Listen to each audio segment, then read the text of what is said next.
You buy a 100% hand-tied item, anything from the sister collection where the whole thing is hand-tied and it's not a combination of wefts and a silk top, there is nowhere to hide the return hairs. What is a return hair?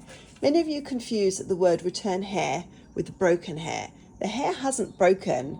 How it works is one long hair is tied into the silk base, and then there's nothing to, so then it's knotted in, and then the other side of the hair, there's nothing to do with it. With the luxury cap, they're actually glued and hidden inside of the 3 layers of the material on top of the cap, but you can't put them anywhere with a hand-tied product like this. So on the plus side, it's nice and lightweight.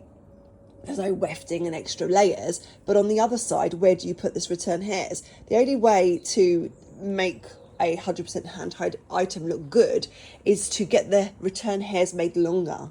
That costs more. That's why really cheap toppers from, I don't know, Shein or Amazon, they've got tiny hairs, because it saves money for companies to use a shorter hair, tie the knot, and then have a shorter return hair. But we don't do that. We insist on longer return hairs, which means the overall length of the hair before it's knotted in is longer, which means our return hairs are longer. Having said that, even though our return hairs are longer, they're a good 4 to 5 inches, which is about the best you can get. We can't get rid of them. You can't get 26 or 30 or 40-inch length hair to have the return hair the same. It's impossible.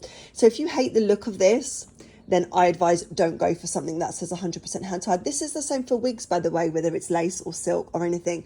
Yeah, they can look like they're a little bit broken, but they also look very natural. Look at your own hair in the mirror and you see your regrowth coming through, the short bits. Your hair won't be exactly the same hair from top to bottom. It's going to have, some shorter, baby hairs growing through. So a lot of people like it because it adds natural end result, like how fluffy and natural it looks and how much it mimics lifelike. But then there's people who just want perfection and they just don't like them. So what can you do with them, I hear you ask? There's only one thing you can do with them. You could spray them.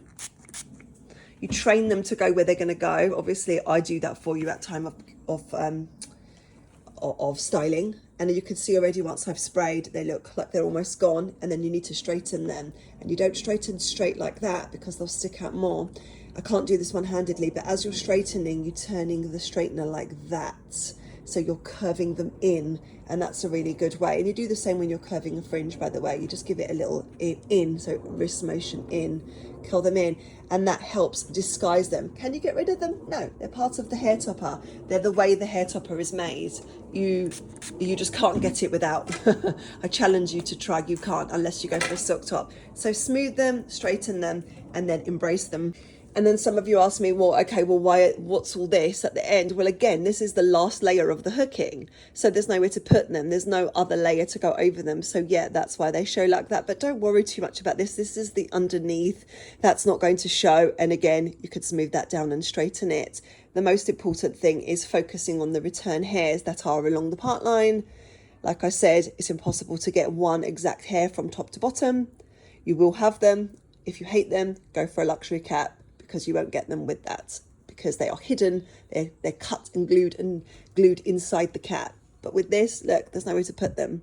So if you're not sure, book a video consult. We can go over the pros and cons, and hopefully it gives you a better understanding of how these pieces are made. I'm gonna add one thing. When you ask us where to part the topper, where I actually wash it, part it, then I dry it in that position. If you then try to change it, the return hairs are going to stick up and go everywhere, because I've trained the hair, I've smoothed them down within that part line. So if you decide you want to change your part line, well, firstly, if your cut needs adjusting, you may need an R&R. But if you are happy to do it yourself, then only change the parting when the hair is wet, let the hair smooth, and then let the return hairs settle and dry, then style.